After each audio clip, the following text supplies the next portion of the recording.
Brought to you by Technopova Curve 5G. Discover new horizon.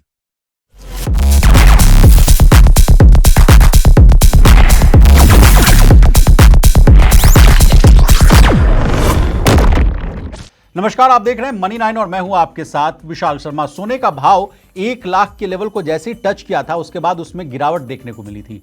92 से लेकर 96,000 के आसपास सोना जो है जाता हुआ दिख रहा था। उसके बाद लोगों ने बहुत राहत की सांस ली थी। देश और दुनिया भर के इकोनॉमिस्ट भी जो है अब वो अच्छी तस्वीर पेश करने की बात कर रहे थे। कह रहे थे कि कच्चे तेल की भी कीमतों को अगर आप देखें तो भी $60 प्रति बैरल के नीचे जाता हुआ दिख रहा है, तो वो भी एक अच्छी बात है। इसके अलावा शेयर बाजार की बात करें तो अपने पीक से जो गिरावट था भारतीय शेयर बाजार का, अब वो सितंबर के समय से अगर आप देखें तो उसके बाद जो पीक था जो तेजी का, उसके बाद अच्छी खासी गिरावट आई थी। लेकिन जब मार्च और अप्रैल के महीने में जब उसमें अच्छी खासी जो निचले स्तर से रिकवरी देखने को मिली, उसके बाद भी लोगों ने बहुत राहत की सांस ली थी। कहा जा रहा था कि सब कुछ ठीक ठाक है। लेकिन आज तड़के सुबह एक जो खबर आई कि ईरान और इजराइल को लेकर, उसके बाद सारे जो देश के का जो मूड माहौल है वो बिगड़ता हुआ दिख गया। तमाम मार्केट्स की अगर आप बात करें, भारतीय शेयर बाजार की भी अगर आप बात करेंगे तो वहाँ भी गिरावट के साथ कारोबार होता हुआ आज दिखा। अच्छी खासी गिरावट थी आज। अगर सेंसेक्स की बात करें तो 1100 पॉइंट आज गिरकर बंद होता हुआ दिखा था। और एशियाई बाजार, उसके कारण थे कि एशियाई बाजार की अगर आप बात करें, जापान, चीन, हांगकांग, कोरिया, ताइवान, इन सभी बाजारों में 1 से 1.5% तक की गिरावट आई थी।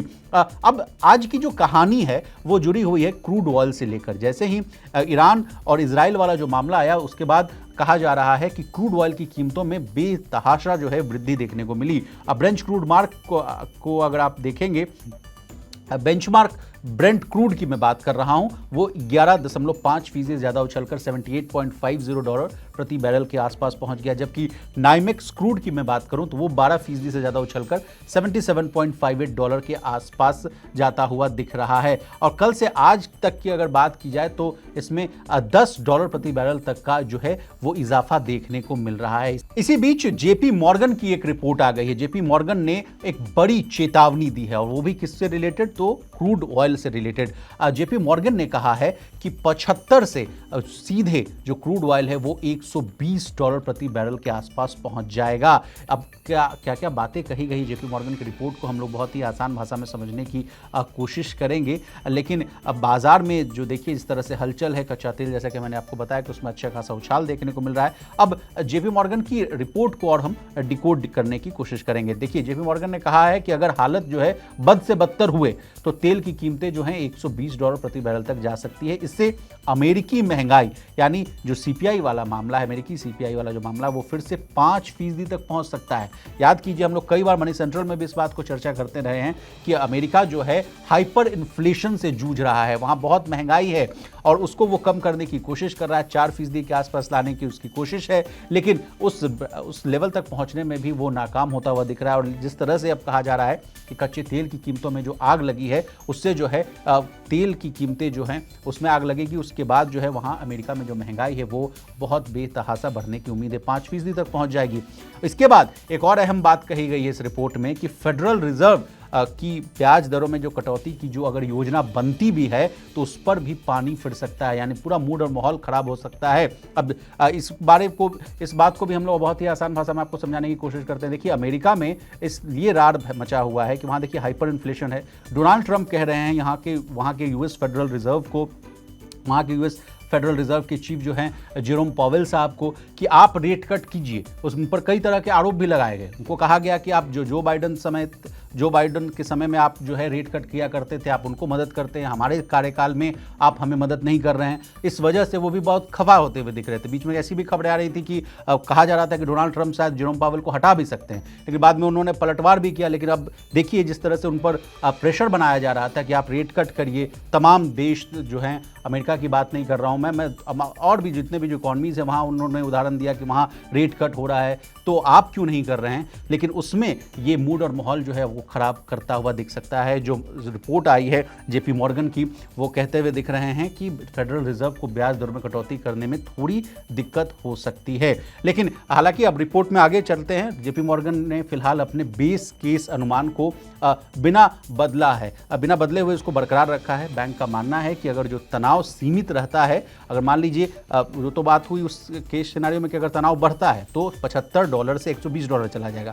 लेकिन यह भी कहा जा रहा है कि अगर तनाव जो है वो सीमित रहता है तो 2025 में ब्रेंट क्रूड ऑयल की जो कीमतें हैं वो $60 से $65 प्रति बैरल और 2026 में औसतन $60 तक रह सकती है। अब यही वो लेवल है जिसके आसपास ग्लोबल इकोनॉमिस्ट जो हैं वो भी राहत भरी सांस लेते हुए दिखते हैं। वो कहते हैं कि देखिए 60 के आसपास है तो मामला ठीक है, क्योंकि सबसे बड़ा मामला यहाँ फंस जाता है इमर्जिंग इकोनॉमीज के लिए, क्योंकि वो 80 से 85% अपना जो है, जैसे भारत की अगर मैं बात करूं तो भारत अपने तेल की 85% जो आपूर्ति है वो इंपोर्टेड तेल से करता है। ऐसे में अगर ग्लोबल मार्केट में तेल की कीमतें बढ़ती हैं तो सभी के पॉकेट पर जो है वो भार पड़ता हुआ दिख सकता है। अब जैसा कि अब यहाँ ही हम लोग खबर कर रहे हैं, सोच रहे हैं करने की कि अगर जिस तरह से अगर क्रूड ऑयल की कीमतें बढ़ेंगी तो पेट्रोल डीजल की जो कीमतें हैं वो भी बढ़ सकती है, उसके बाद उससे भी आपको झटका लग सकता है, फिर यहाँ भी महंगाई बढ़ जाएगी। और अमेरिका की महंगाई वाली बात तो वो कर ही रहे हैं। हॉर्मुज स्ट्रेट को भी बंद करने की आशंका जो थी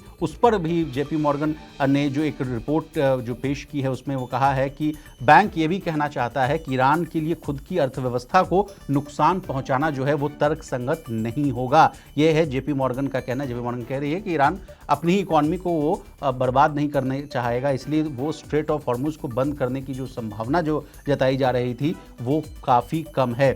अब देखिए स्ट्रेट ऑफ हॉर्मुज वाला जो मामला है वो उसको समझिए। देखिए ये जो रूट है वो ग्लोबल तेल सप्लाई का लगभग जो है 20% जो हिस्सा है उसको वो कवर करता है। तो ये बहुत ही गंभीर मुद्दा है जिस पर ये बात कही जा रही थी। तो एक तरह से हम कहें कि इस रिपोर्ट के आने के बाद जो अंतर्राष्ट्रीय जो संकट है उसका जो दौर शुरू हो सकता है। इजरायल ने देश भर में, जिसकी स्थिति जो इतनी विकट हो गई है, इजरायल ने देश भर में आपातकाल घोषित कर दिया और ड्रोन तथा मिसाइल हमलों की आशंका जताई है। वहीं ईरान ने भी जवाबी कार्रवाई की धमकी दी है। ये सब ऐसे समय हो रहा है जब ईरान और अमेरिका के बीच जो है परमाणु बातचीत जो है ठप पड़ी हुई है और 12 जून को IAEA की बैठक में ईरान पर कहा जा रहा है कि संबंधित प्रतिबंधों का फैसला भी होना है। स्थिति जो है लगातार बदल रही है और बाजार और डिप्लोमेटिक रिश्ते जो हैं वो भी इस पर असर पड़ता हुआ दिख रहा है। तो आज की रिपोर्ट में बस इतना ही। जेपी मॉर्गन की जो मैं रिपोर्ट बता रहा हूँ उस पर आज इसी पर विराम लगाते हैं। जिस तरह से क्रूड ऑयल की बात मैंने कही वो आपको कैसी लगी और रिपोर्ट जो है मैं जो डिकोड करने की कोशिश की वो आपको कैसा लगा, प्लीज़ कमेंट करके जरूर बताइएगा। इसी तरह देश, दुनिया और बिजनेस जगत से जुड़ी तमाम ताज़ा तरीन खबरों के लिए बने रहिए हमारे साथ और देखते रहिए money 9। Brought to you by Technopova Curve 5G. Discover new horizon.